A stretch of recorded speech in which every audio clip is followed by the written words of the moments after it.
You may write me down in history with your bitter, twisted lies. You may trod me in the very dirt, but still like dust, I'll rise.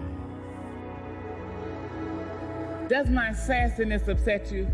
Why are you beset with gloom? Just because I walk as if I have oil wells pumping in my living room.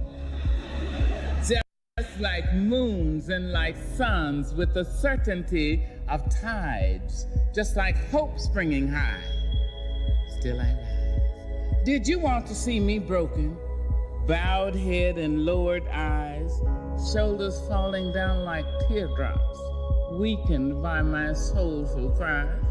Does my sassiness upset you? Don't take it so hard just because I laugh, as if I have gold mines digging in my own backyard.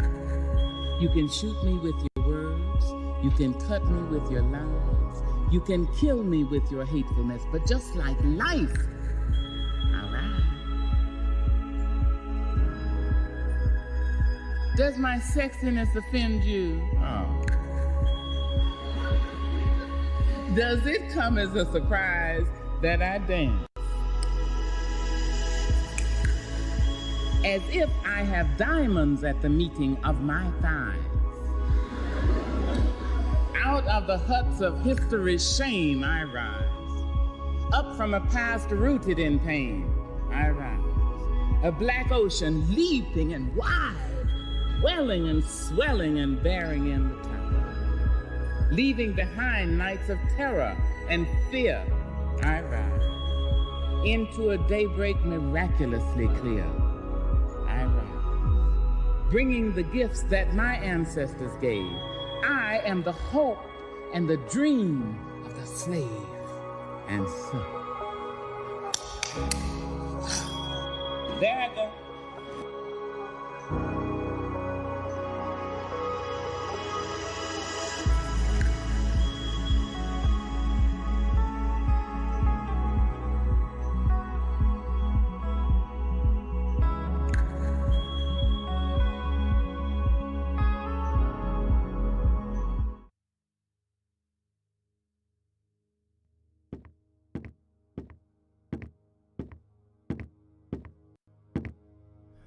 I love being black. I love being called black. I love being an American. I love being a black American. But as a black man in this country, I think it's a shame that every few years we get a change of name. Since those first ships arrived here from Africa that came across the sea, there were already black men in this country who were free. And as for those who came over on those terrible boats, they were called nigger and slave and told what to do and how to behave. And then Master started tripping, doing his midnight tipping, down to the slave shacks where he forced he and great-great-grandma to be together. And if great-great-grandpa protested, he got tarred and feathered. And at the same time, the black men in the country who were free were mating with the tribes like the Apache and the Cherokee. And as a result of all that, we're a parade of every shade. And at this late day and age, you can be sure there ain't too many of us in this country whose bloodline is pure. But according to a geographical genealogy study published in Time magazine, the black African people were the first on the scene. So for what it's worth, the black African people were the first on earth. And through migration, our characteristics started to change and rearrange to adapt to whatever climate we migrated to. And that's how I became me, and you became you. So if we're gonna go back, let's go all the way back. And if Adam was black and Eve was black, then that kind of makes it a natural fact that everybody in America is an African American. Everybody in Europe is an African European. Everybody in the Orient is an African Asian, and so on and so on. That is, if the origin of man is what we're going to go on. And if one drop of black blood makes you black like they say, then everybody's black anyway. So quit trying to change my identity. I'm already who I was meant to be. I'm a black American, born and raised. And Brother James Brown wrote a wonderful phrase. Say it loud, I'm black and I'm proud. Say it loud, I'm black and I'm proud. 'Cause I'm proud to be black, and I ain't never lived in Africa. And 'cause my great-great-granddaddy on my daddy's side did, don't mean I want to go back. Now, I have nothing against Africa. It's where some of the most beautiful places and people in the world are found. But I've been blessed to go a lot of places in this world. And if you ask me where I choose to live, I pick America, hands down. Now, by and by, we were called Negroes. And after a while, that name was banished. Anyway, Negroes is how you say black in Spanish. Then we were called colored. But shoot, everybody's one color or another, and I think it's a shame that we hold that against each other. And it seems like we reverted back to a time when being called black was an insult, even if it was another black man who said it, a fight would result, because we had been so brainwashed that black was wrong, till even the light black folks and the black folks couldn't get along. But then came the 1960s, when we struggled and died to be called equal and black, and we walked with pride, with our heads held high and our shoulders pushed back, and black was beautiful. But I guess that wasn't good enough, because now here they come with some other stuff. Who comes up with this stuff anyway? Was it one or a group of black people just sitting around one day, feeling a little insecure again about being called black, and decided that African American sounded a little more exotic? Well, I think you were being a little more neurotic. It's that same mentality that got Amos and Andy put off the air because they were embarrassed about the way the characters spoke. And as a result of that action, a lot of wonderful black actors ended up broke, when we were just laughing and having fun about ourselves. So I say, forget you if you can't take a joke. You didn't see the Beverly Hillbillies being protested by white folk.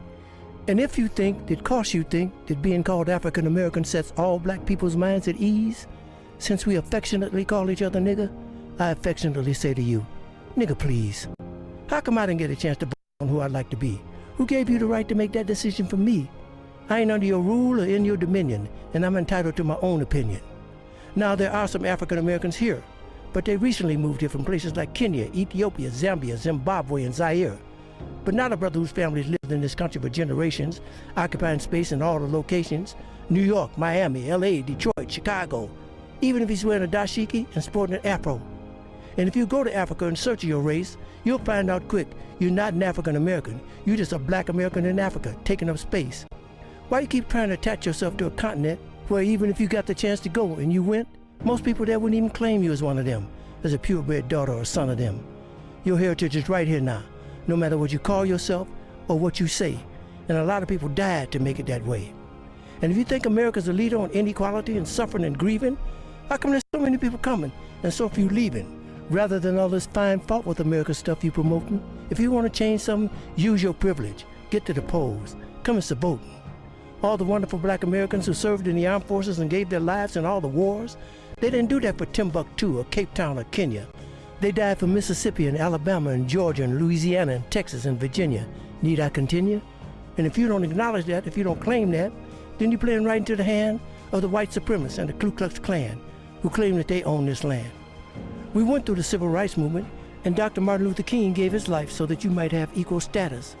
We withstood the dogs, the fire hoses, the beatings, the bombings, the burnings, the maimings, the murders, and everything else they threw at us.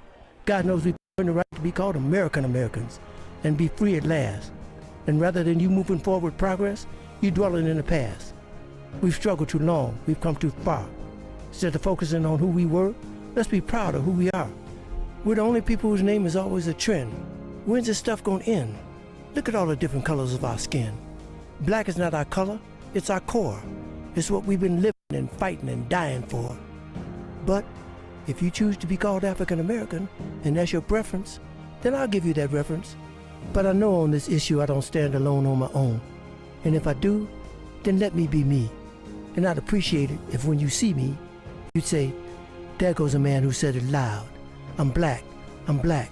I'm a black American, and I'm proud. 'Cause I love being an American, and I love being black. I love being called black. Yeah, I said it, and I don't take it back. Boy auditions for his own funeral.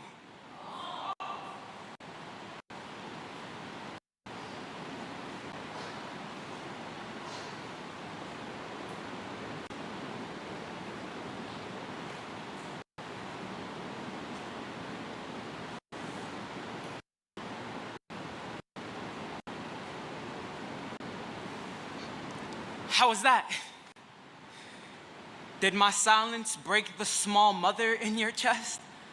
I was going for this closed casket kind of quiet, thought make things more real, like an autopsy, cause of death, racism, time of death, when white America opened my auction block mouth, poured nigger down my throat, and it became the only language I knew. Poison so thick, you could call it an accent, call it self-hate, a ruined black boy be a fresh meal, be what prison fill their wallets with black movies so low budget we could use the concrete instead of a crucifix. Yeah, it's fine.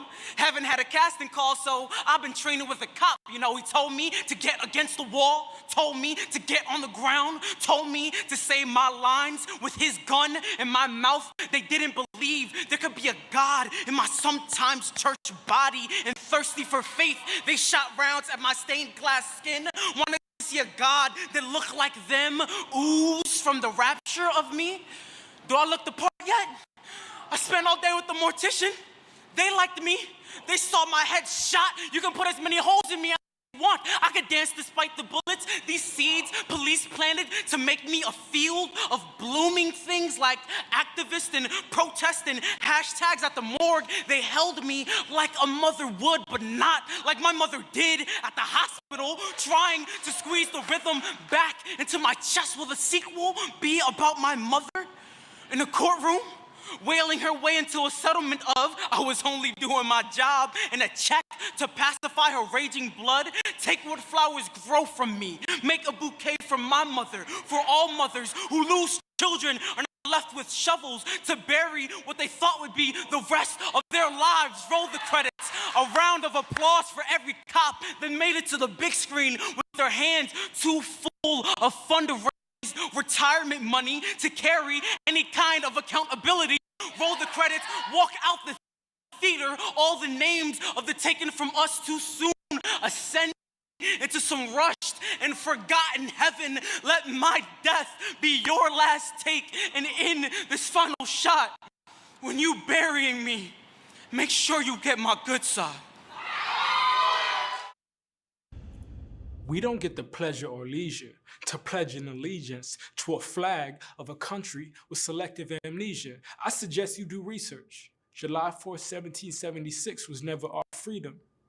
Kaepernick took a knee for a country that need him. George Floyd took a knee that affected his breathing, and his death wasn't reason for the rest of that demon. It was all them protests, putting pressure and feeding a fire destined to be the required lesson to see that we are tired. Cap offended people whose perspective and reasons neglected his meaning and were conceited. They are oppressed. We are oppressed, told not to express, told to repress. They want us depressed so we can regress to docile beneath this Jesus, no pun but sheesh. We need to vote. Emmett Till was 14 and murdered by racists in 1955. And then 59 years later, in 2014, Tamir Rice was killed 2 years younger than him. That's 12. And that's two, just a few of too many names of black boys slain. And that ploy remains. The tabloid explained that he's a criminal, so he deserved it. Many Mondays are mundane, because a mother's son died after sundown, and that service was on Sunday. Maybe one day we can CNN, but not today. Last Tuesday on CNN, another two died, another two names, nothing new, same shit again Wednesday and Thursday. We are thirsty for change and the right to live to a 33rd birthday. Even on a 3-day weekend, Friday ain't a free day, because my shackled brothers work for pennies while I'm at the beach. Saturday, I wasn't satisfied. I was sad and gray, really sad and stayed and thought about how they are lynching black people in 2020. And Duke in the White House probably watches that like the cabaret. Have to say that the president is a sad joke we can't laugh away, but we can vote. 2020 been Goliath. Global pandemic, global protests. Some were peaceful, some were riots. But we can't let it get quiet. I used to see people turned up with an appetite for some real shit, then right back to their diet. It hurts me to imply it, but it's a privilege to stop caring when Karen won't stop trying to get me locked up by lying, and the cops call got violent. 2020 been Goliath. This a year to remember, but keep in mind it's not over. That election coming in November, so go vote. For real, they expect us not to. They want us to feel powerless and unconcerned, but fuck that, we are the power. I'll admit, I was one of more than half of my generation that did not vote in that last election. To be honest, I just didn't care. All I knew about voting was that there was 2 whack presidential candidates. I was wrong. Inaction is what enables injustice. This revolution has many different battles that need our attention. November is one, and it is ours to win. But victory is never given. It is taken.